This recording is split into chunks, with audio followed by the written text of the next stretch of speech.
Hello, I am Richard A. Boxall, and this is my short and almost daily podcast in which I chronicle my life and attempt to be a writer by writing daily-ish.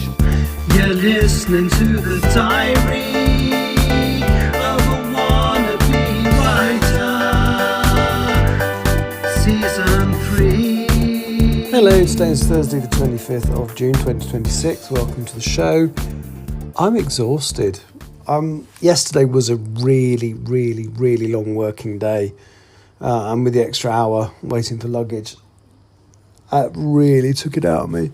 So yeah, it'll be a very little surprise to anybody that I've done very little today. So it's so hot in the house that, I've got this issue with the room I'm sleeping in at the moment, which is my newly decorated spare room. It's got a lovely fan in it, so I like to sleep in here. However, the issue is that I don't have curtains. I've just got my blackout blind. But with the blackout blind, I can't have the window open because the wind blowing can actually knock the blind out of the runners and stuff. So last night I actually slept with no curtains, no blind, and the window open, plus the fan on and all doors open. Well, not all doors open, not the downstairs ones, but all the doors open inside the house, all the windows open upstairs. And yeah, it helped. And I woke up, I went to bed. Well, I got home about 11 and then I recorded the podcast. Did I record the podcast? Yeah, just before midnight, in the last sort of half hour before midnight. And so I can't even, I'm so tired, I'm even struggling to keep track of what I'm saying now.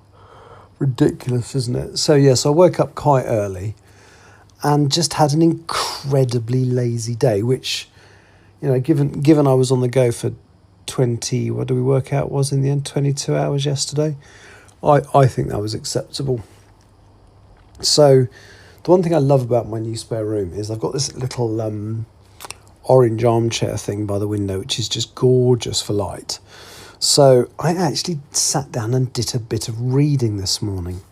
Now, I've been reading for a while now the Folio Society edition of Haruki Murakami's 1Q84. And I keep forgetting to read it for a long time, but luckily it's quite a simple story. So I was able to get back into it. So what I want to try and do when I'm at home, it's these Folio Society books are enormous and expensive, but enormous is the main point here because I don't want to take them to work with me or abroad with me when I fly for work because the Murakami thing would fill up half my case, exaggerating slightly but not much. So I've decided to try and read, and it's told from sort of not point of view, not like in first person, but one chapter concentrates on one character. There are two main characters, and each alternative chapter concentrates on the other character. So I'm going to try and just read 2 chapters a day, and eventually I'll get it read. And actually I've read 4 today. Well, nearly 4. I'm taking a break to record this. Then I'm going to go and get some water, and then and that's the other thing I've managed to do today. I've drunk enough water. I've had 2.5 litres, and I've also eaten sensibly. But I had 2,500 calories, I think it works out in the end. My target, basically my app has set me a target of 2,600 a day, which means I will be in a calorie deficit of about 500, which means I'll lose a bit of weight. I did get set on the scales this morning, and it was very good. So I can't remember, what was my official weigh-in? Was it 18.7? Well, it was 18.3.4. Today. I'm going to try and get into a habit of weighing in on the first day of the week, but I couldn't. Oh, could I? No, I couldn't because I flew on Sunday. So today was the first day, so I always like to weigh in at the same time every day. So I did that. I'll try and do it again on Monday, but I won't because it'll be the following Monday because I'm on another work trip. Oh, I'm so tired. How long have I got? Oh, another 2 minutes. Okay. So I've done a bit of reading. So I'm reading Murakami's 1Q84. I got my lovely local bookshop to get me all the Terry Pratchett hardbacks, and I've not read. Well, the next one I need to read is Soul Music, and I started reading it a while back, and I remember liking the books that starred Death as the main character, but I struggled with it and got just under halfway through and got out of the habit of reading it, and it's too long ago for me to be able to pick it up. So the other thing I'm going to try and do is read a little bit of that. each day. So again, I read the first 20 pages today, and it's all right. It's not that it's terrible. It's just that I didn't think it really gripped me. So I've eaten sensibly today. I've done almost no exercise, I confess. I've done nothing today. But then I needed a day doing nothing, because last 2 days I've walked 15,000 steps each day, which is pretty good given the state of me. But as left me yesterday, I was in quite a bit of pain by the time I finished my extended day, and that's fine. It's what I do, and it means that I can afford to have days like today where I do literally nothing. I watched some episodes of Last of the Summer Wine a little while ago. I bought a box set of all the episodes, all 295 of them, or whatever it is. And if I'm honest, I never used to like it as a kid, but I've started to kind of appreciate the gentle humour.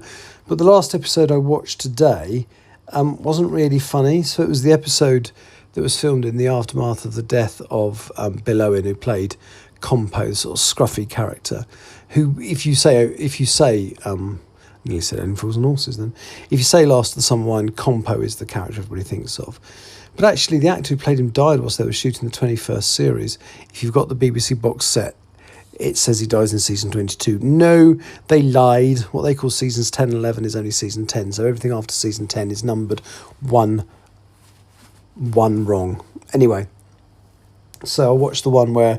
So the actor died between filming episodes. So they basically had to have him die off screen, as it were. So he got rushed to hospital at the beginning of the episode. But yeah, that was quite sad because, the show had been in production 27 years by that point, and you could see it was quite painful for the actors actually having to say goodbye to a character when in real life they were saying goodbye to their friend who played the real character. Anyway, didn't get any writing done today. Hopefully I'm meeting up with Tani Campbell tomorrow. We'll try and do a bit of writing or have a bit of a catch-up or whatever. But yeah, that's me. Sorry that was a bit of a rubbish episode, but never mind. They nearly always are, aren't they? Take care. Talk to you soon. Bye-bye. You have been listening to The Diary of a Wannabe Writer, presented by me, Richard A. Boxall. Thank you for tuning in to my cogitative considerations, and if you'd like to know more about me or my projects, visit my link tree on linktr.ee/Richard Writes. Capital R, capital W. Thank you for listening.